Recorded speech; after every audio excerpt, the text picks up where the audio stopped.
The accidental arrival, the emergency jump Commander James. Harper gripped the armrest of his captain's chair as the Aurora shuddered violently through space. Red emergency lights painted the cargo ship's bridge in an ominous glow, while warning alarms screamed from every console. His crew of 42 worked frantically at their stations, trying to save their dying vessel from tearing itself apart. The Aurora was not a military ship. She was a simple long-haul cargo freighter carrying mining equipment and supplies to the outer colonies of human space. Harper had been making this run for 8 years without incident.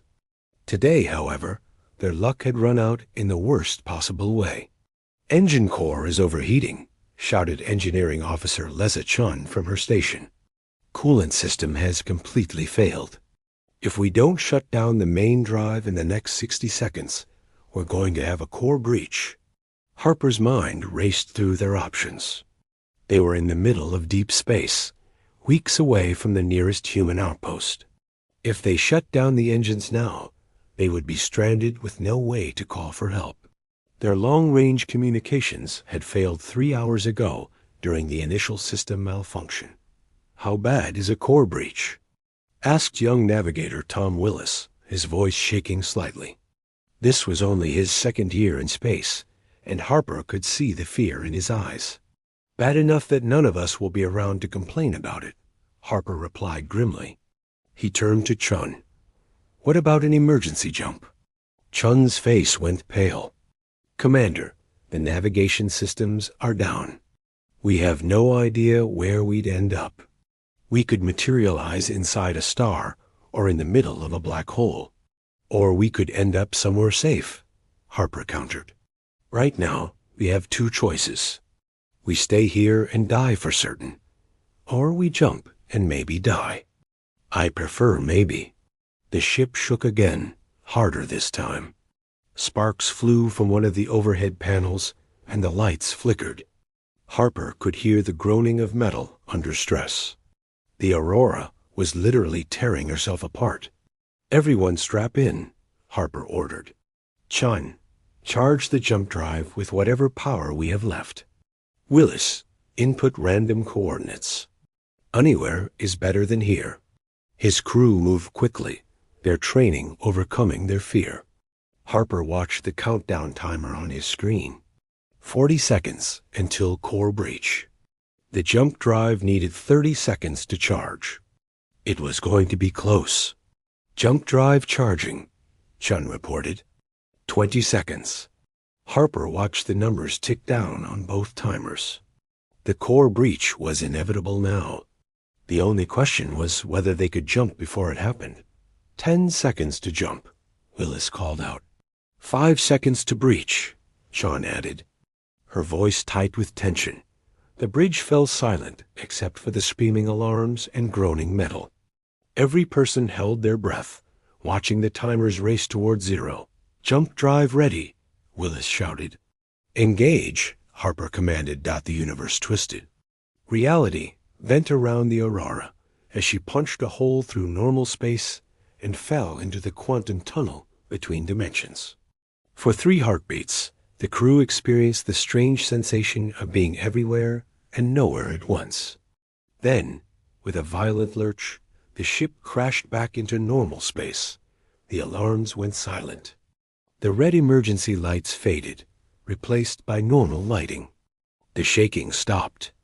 Harper looked at his displays and saw that the engines had automatically shut down during the jump, giving the overheated core time to cool. "Status report," he ordered, his voice hoarse. "Hull integrity at 93%, reported Security Officer Marcus Reed. "We have some minor damage to the outer plating, but nothing critical. Life support is stable," added Medical Officer Dr. Sarah Kim. "No casualties reported. Navigation systems are still offline," Willis said, working frantically at his console. "I have no idea where we are." Harper felt relief wash over him. They had survived. Whatever came next, at least they were alive. "Good work, everyone. Chun, how long before we can get the navigation systems back online?" Maybe 6 hours if we're lucky, Chun replied. The power surge during the jump fried half our circuits. We'll need to reroute through secondary systems. Do it, Harper ordered. Willis, can you at least tell me what's around us? Stars, planets, anything?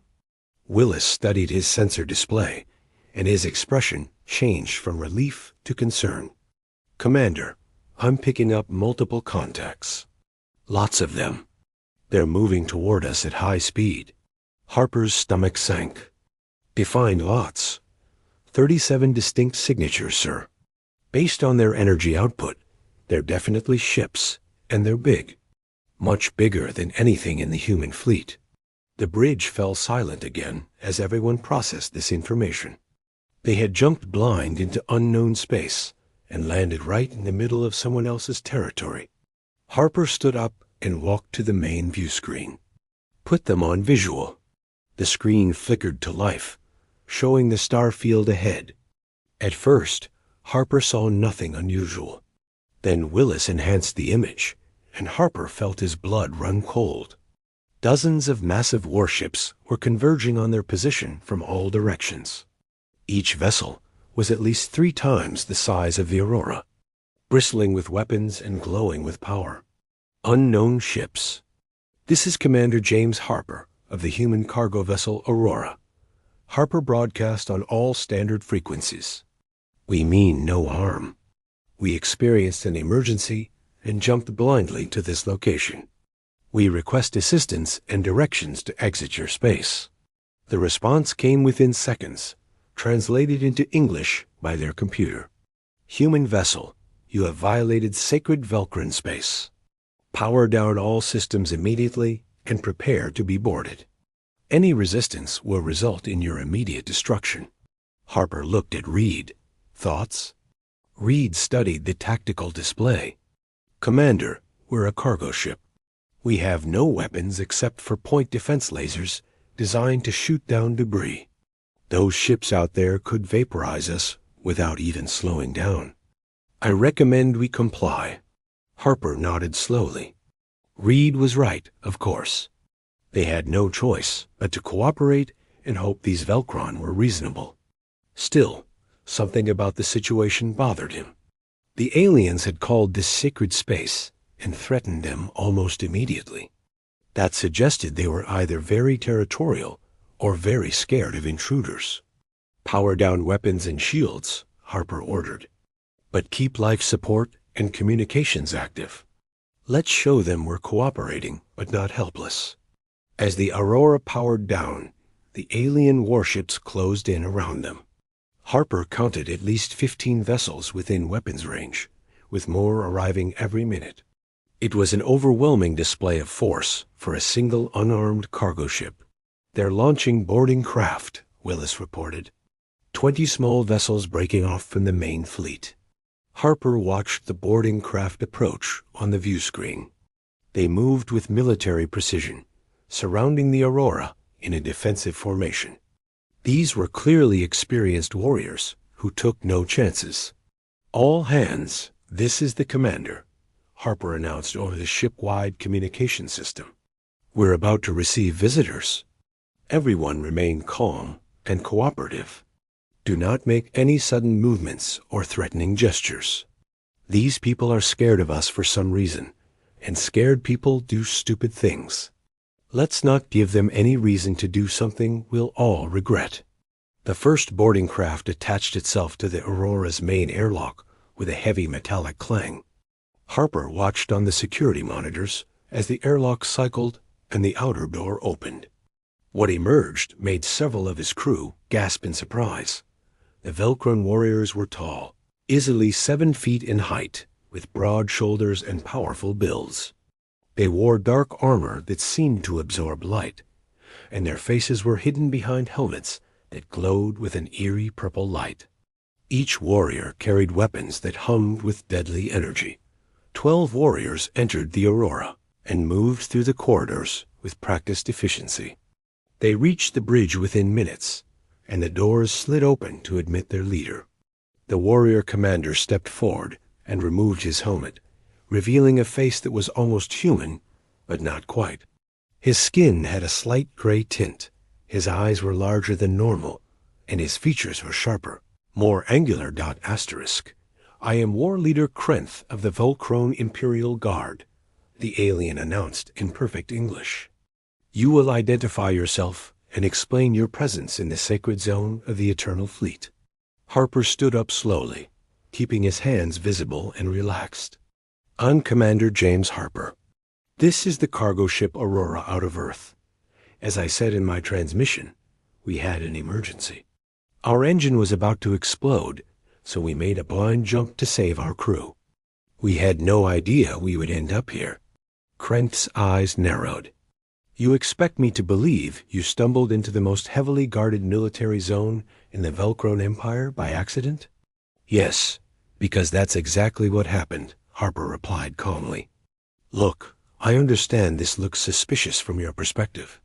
A strange ship suddenly appears in your restricted space without warning. If someone did that to us, we'd be suspicious too. But I promise you, we're just cargo haulers who got unlucky. We want to repair our ship and get out of your space as quickly as possible. Krenth studied Harper for a long moment.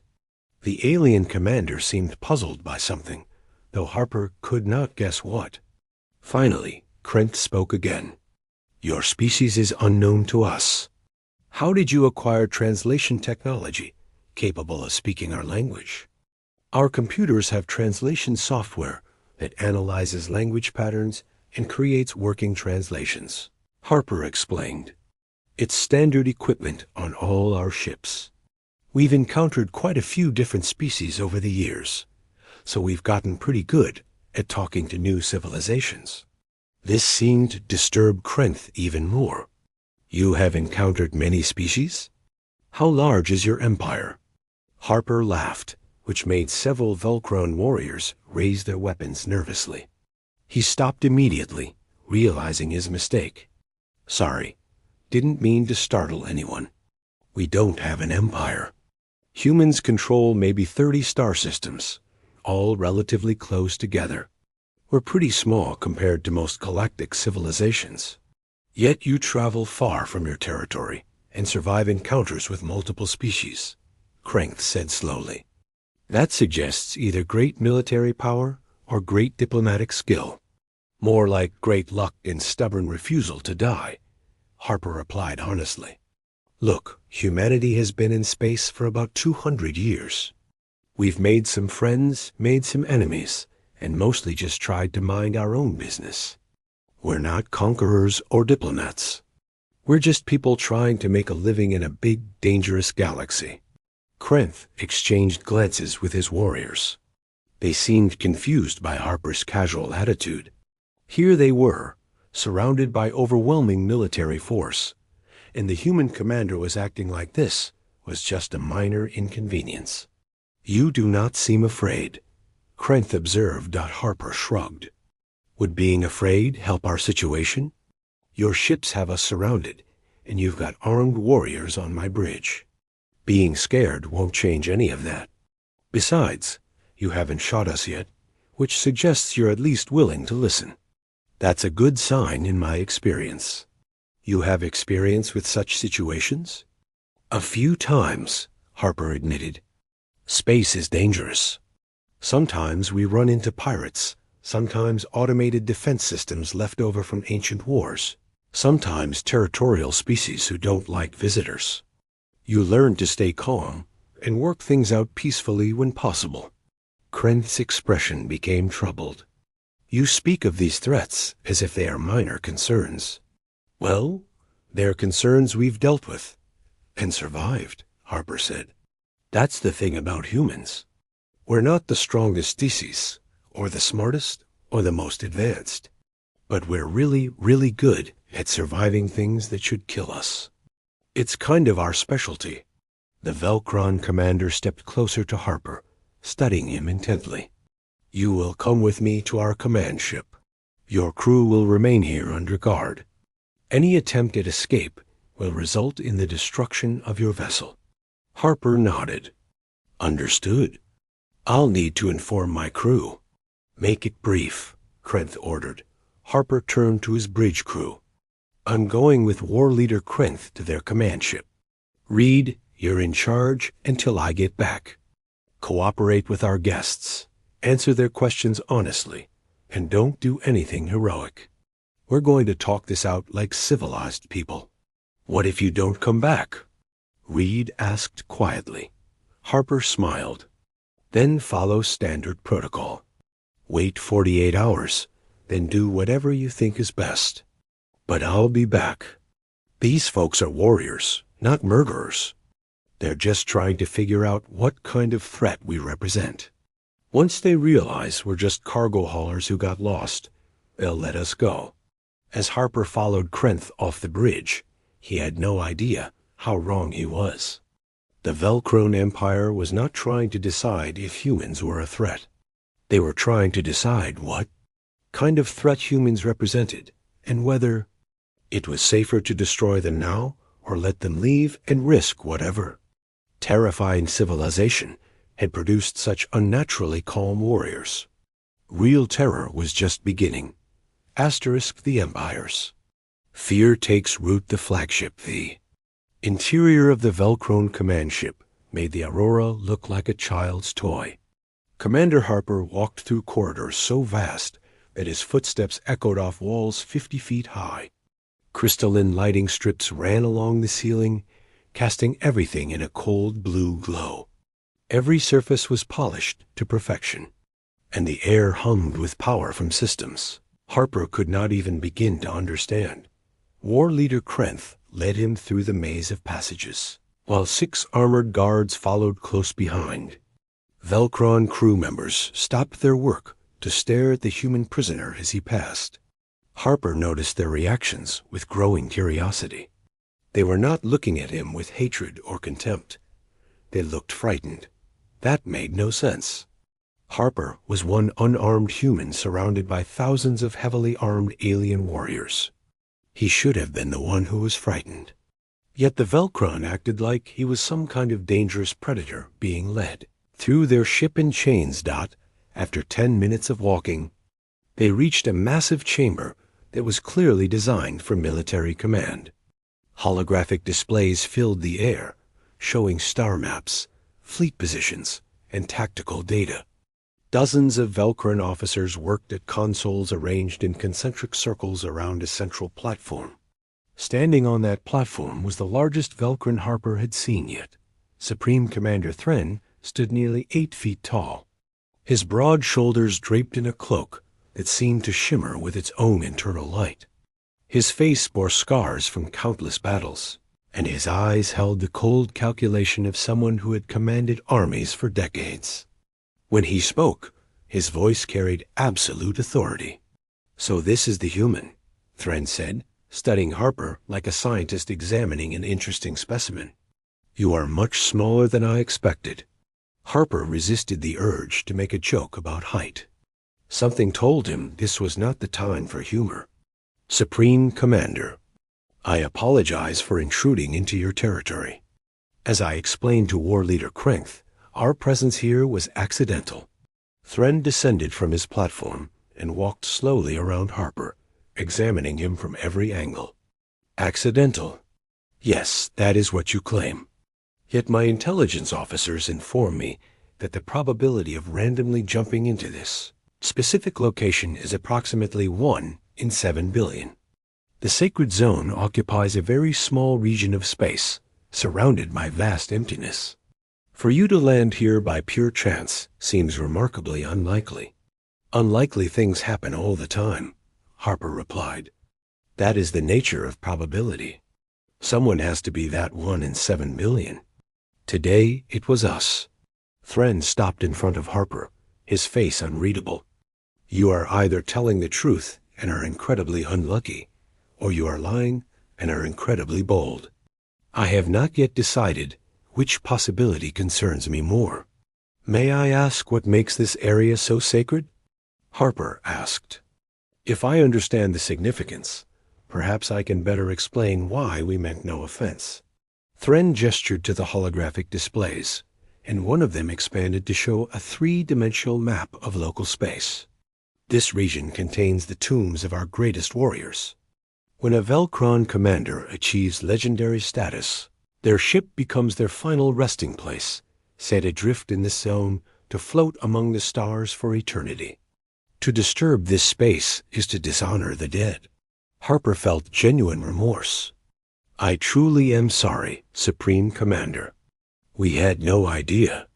If our arrival has caused offense to your honored dead, please accept my sincere apology. That was never our intention. Something in Harper's tone seemed to affect Thren. The Velcron commander's expression softened slightly. You speak with what appears to be genuine respect for warriors you have never met. That is unusual. Humanity understands the concept of honoring the fallen, Harper said quietly. We have our own traditions for remembering those who gave their lives in service. I would never deliberately disrespect such a place. Thren studied Harper for another long moment, then turned to his officers. Bring me the analysis of the human vessel's database. I want to know everything about these people before I decide their fate. A Velcron intelligence officer approached carrying a data tablet.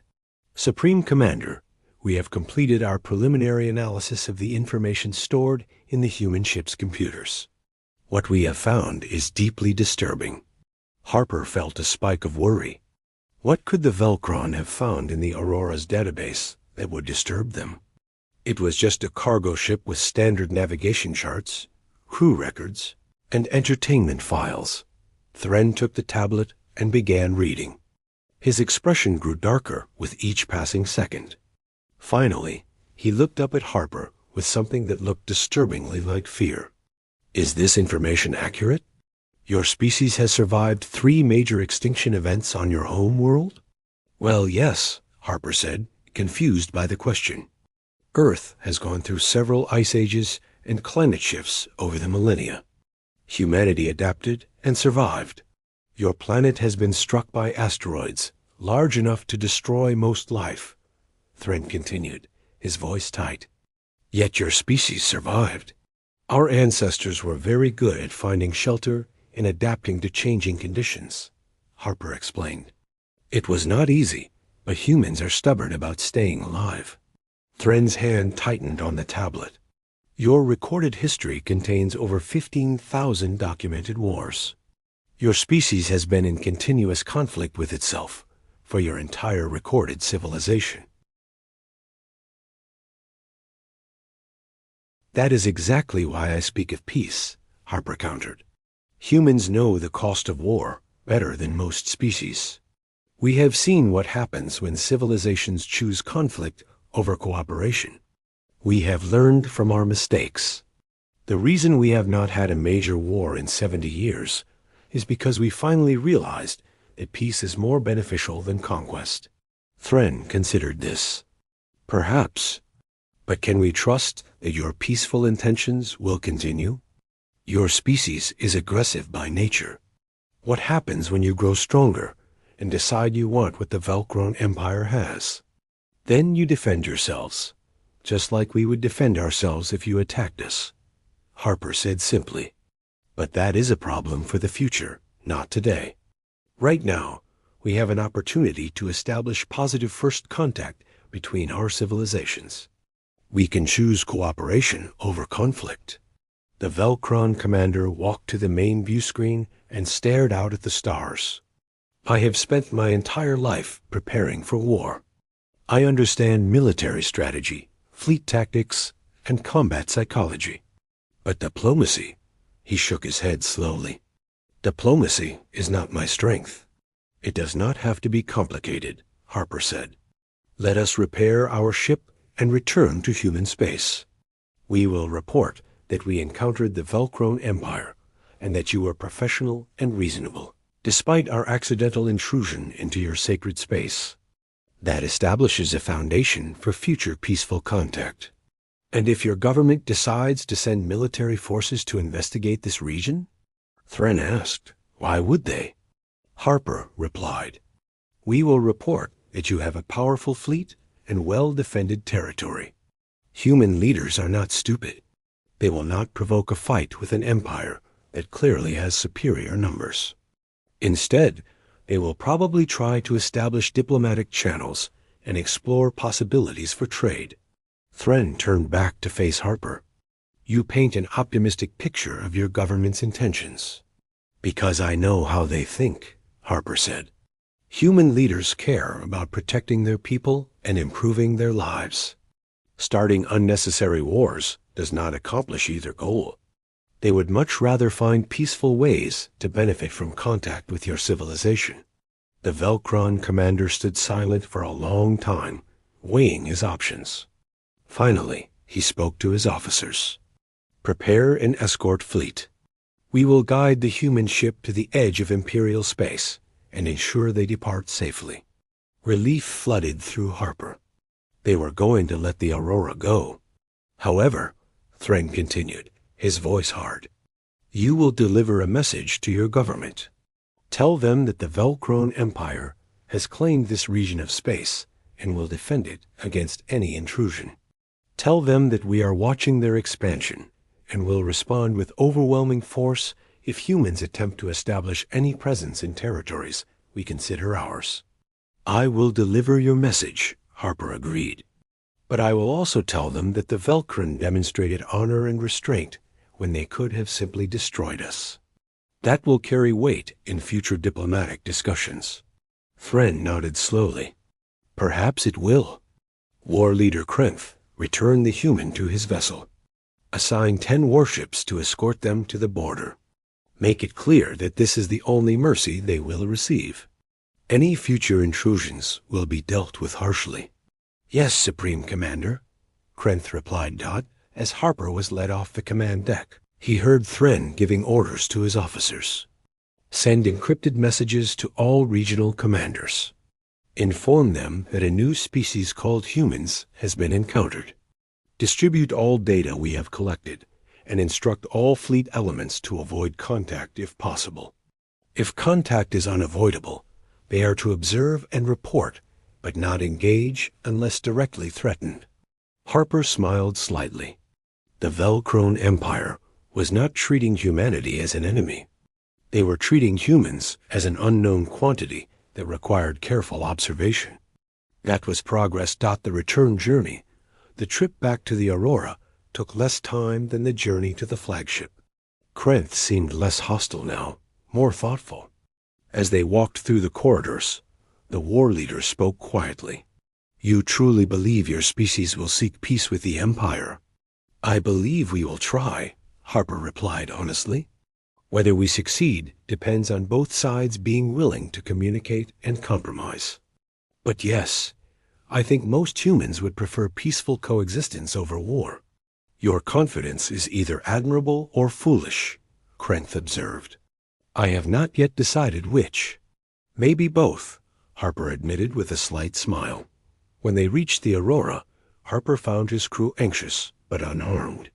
The Velkron guards had remained professional throughout his absence. Harper thanked Krenth for his courtesy and watched the war leader depart without incident. Within an hour, 10 massive Velkron warships had positioned themselves around the Aurora.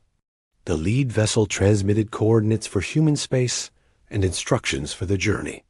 The message was clear. They would escort the humans out and ensure they left Velkron territory completely as the Aurora began its journey home. Harper recorded a detailed report of everything that had happened. He described the Velkron Empire's military strength, their territorial claims, and their apparent fear of humanity. He made special note of Supreme Commander Thren's reasonable approach to the situation and recommended that Earth's government pursue diplomatic contact. Do you think they will listen? Reed asked as Harper finalized the report. I hope so, Harper replied. We just accidentally stumbled into contact with a powerful empire that could have killed us, but chose not to. That is valuable information. If we handle this correctly, we might gain a powerful ally, or at least a neutral neighbor. If we handle it poorly, he did not finish the sentence. 3 days later, the Velkron escort delivered the Aurora to the edge of Imperial space and departed without further communication. Harper watched them go, wondering what reports they were sending back to their supreme commander. What Harper did not know was that his encounter had already triggered a chain reaction throughout the Velcron Empire. Within hours of the Aurora's departure, encrypted messages were being transmitted to every Velcron fleet, military installation, and intelligence outpost. The messages contained detailed warnings about humanity and instructions to avoid contact whenever possible. But the messages did not stop with the Velcron. Other empires had intelligence networks that monitored Velcron communications. Within days, multiple galactic civilizations learned about the strange species called humans who had accidentally invaded Velcron sacred space and somehow survived. More importantly, they learned that the mighty Velcron Empire had chosen to let these humans leave rather than destroy them. That single decision would have consequences no one could predict. Across the galaxy, military analysts and intelligence officers began studying the limited information available about humanity. They read about Earth's violent history, humanity's survival of multiple extinction events, and the species' apparent tendency to defeat enemies despite being technologically inferior. Most concerning of all, they read reports about how human representatives remained calm and confident even when surrounded by overwhelming force. That suggested either incredible courage or complete ignorance of danger. Neither possibility was comforting to civilizations that had built their power on intimidation and superior force. Within weeks, humanity went from being an unknown species to being a subject of intense speculation throughout multiple empires. Some civilizations saw humans as potential allies. Others saw them as potential threats. All of them agreed on one thing: humans were worth watching very carefully, and in a small apartment on Earth, Commander James Harper sat with his family and tried to explain why his simple cargo run had turned into a diplomatic incident that was being discussed at the highest levels of human government. His daughter asked if he was scared when the aliens surrounded his ship. Harper thought about his answer carefully. "A little," he admitted. "But mostly I just wanted to get everyone home safely. That is what captains do." His daughter hugged him. "You are the best captain in the galaxy." Harper smiled. If only the Velcron could see him now, surrounded by his family in a modest apartment, far from the galactic stage where empires competed for power. They would realize he was exactly what he claimed to be, just a cargo hauler trying to do his job and get home safely. But the galaxy would never see that side of humanity. They would only see the image Harper had accidentally created during those tense hours aboard the Velcron flagship. The image of a species that survived impossible odds, remained calm under pressure, and spoke of peace while carrying the scars of endless wars. That image would terrify empires for years to come. And humanity had no idea what they had started. The end asterisk.